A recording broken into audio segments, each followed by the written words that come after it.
Welcome back for another monthly development update recap for the upcoming MMORPG Ashes of Creation. I'm a few days late on this one, so big thank you to those of you guys that are still here watching. As always, we have a lot to talk about. I'll leave chapter markers below. Let's jump on in.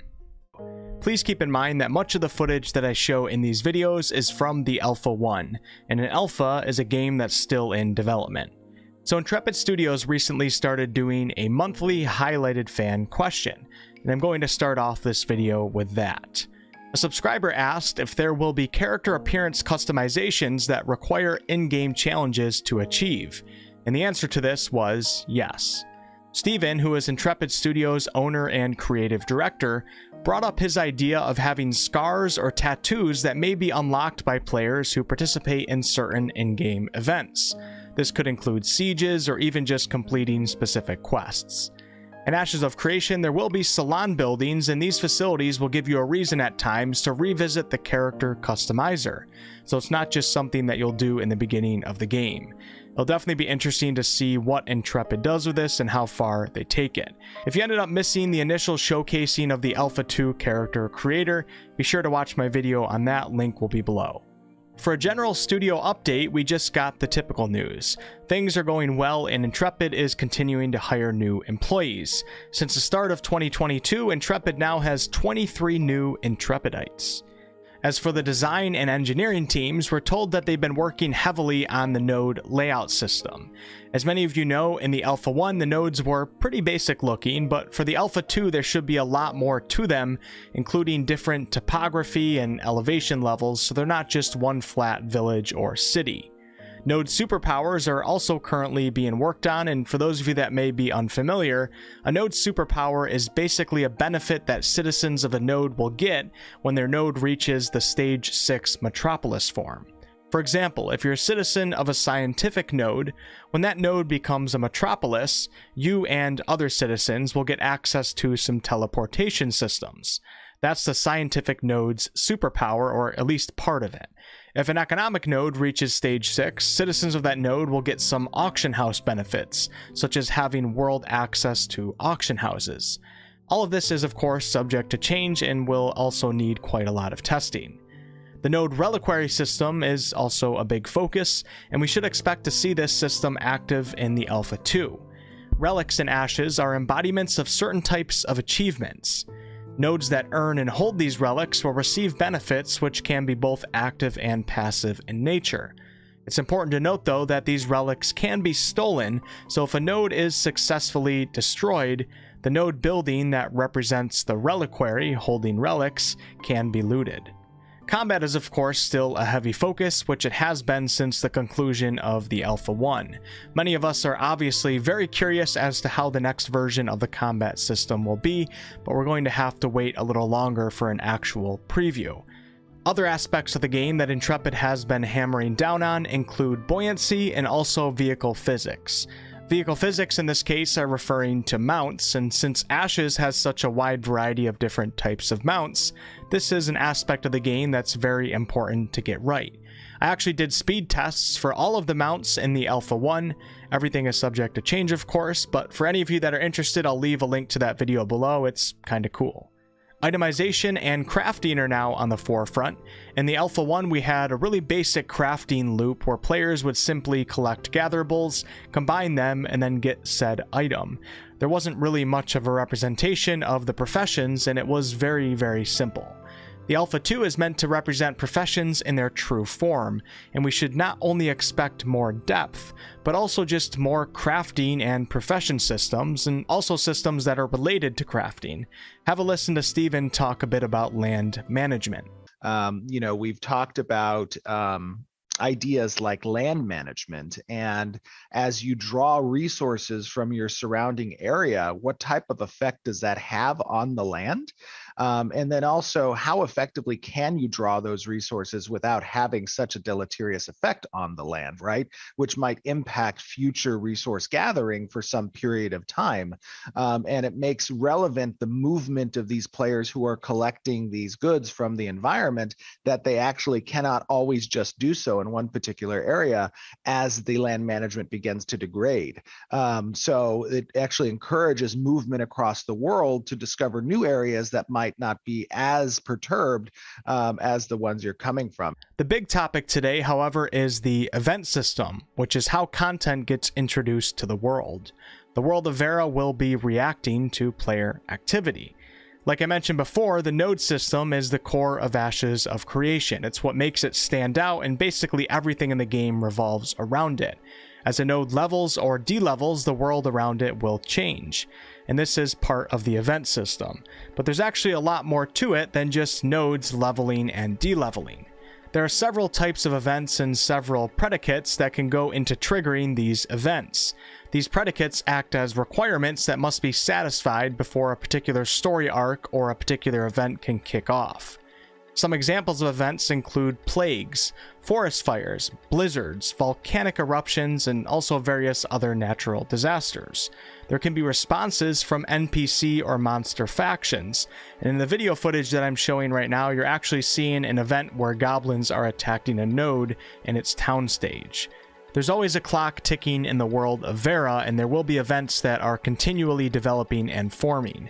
If players do not respond to the sign of some of these events and attempt to stop them from advancing in stages, players' day-to-day activities will be affected. There will be new obstacles to overcome, and sometimes these obstacles can even be world-changing or lead to other world-changing events, such as neighboring nodes taking advantage of other nodes' vulnerable states. Stephen gave us some more details on node attacks, like you can see with these goblins, and he said that some events will lead to node attack events, and these attacking enemies will have a particular type of hate list on certain buildings that a node may have access to.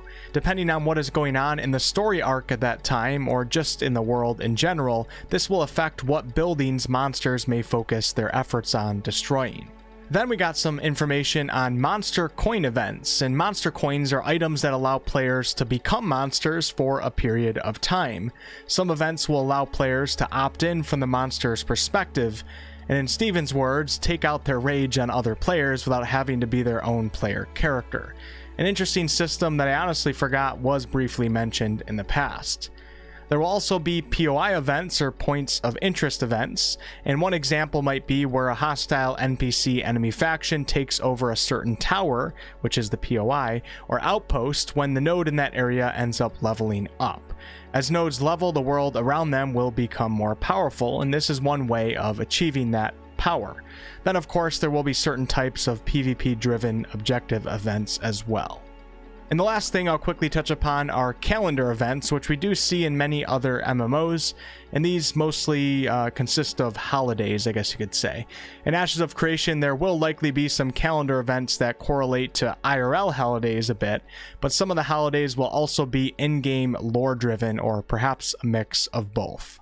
So yeah, the event system, if done in a quality manner, really seems like something that's going to help keep us players engaged with the world. Perhaps there's a time where you start getting sick of Ashes of Creation, but then you check your Discord and you have messages from your guild that a volcano erupted in the area, and then neighboring nodes are now attacking your node because your node's in a vulnerable state. Stuff like that's going to help keep us wanting to come back to participate in this ever-changing world. All right, now on to one of my favorite sections of all of these videos, the environmental and character art, and then we'll end with the answers to the Q&A.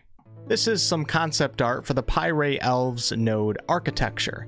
Intrepid does seem to do well with turning concept art into actual 3D game environments, so this makes me quite excited.